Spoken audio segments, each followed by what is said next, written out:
ઉપલેટા તાલુકામાં શિવાજીના પાવન પર્વ એટલે કે મહાશિવરાત્રિની વિવિધ શિવ મંદિરોમાં ધામધૂમથી ઉજવણી કરવામાં આવી છે। રાજકોટ જિલ્લાના ઉપલેટામાં મહાશિવરાત્રિના દિવસે આજુબાજુના ગામના મહાશિવરાત્રિના દિવસે પૂજા અર્ચના તેમજ મહાઆરતી, મહાપ્રસાદ તેમજ ભાંગના પ્રસાદનું વિતરણ કરવામાં આવે છે।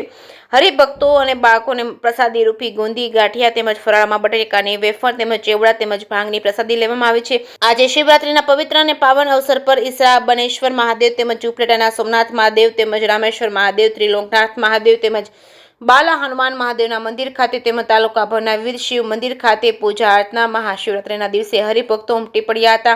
ત્યારે તાલુકાના ગ્રામ્ય વિસ્તારો સહિતના ઉપલેટા શહેરના સોમનાથ મહાદેવ મંદિર ખાતે બોડી સંખ્યામાં હરિભક્તો દર્શને આવી પૂજા અર્ચના કરી શિવરાત્રિના પાવન પર્વની ઉજવણીનો લાભ લીધો હતો। ત્યારબાદ બાળકો, વડીલો, યુવાનો સહિતના દર્શનાર્થીઓએ પ્રસાદીનો લાભ લીધો હતો। જે કેસરી ગુજરાતી સાથે અર્શી આહિર, ઉપલેટા।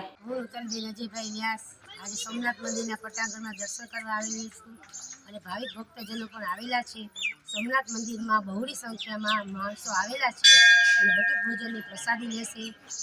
3 ટાઈમ આરતી થશે, રાત્રે 12 વાગે પણ આરતી થશે અને બહોળી સંખ્યામાં મેળો જામ્યો તેવી રીતે બન્યું છે અને મંદિરમાં બધા દર્શન કરે છે, તન મન ધનથી બધા સેવા કરે છે અને પ્રસાદી લેવાના છે અને પૂજા અર્ચના કરવાના છે।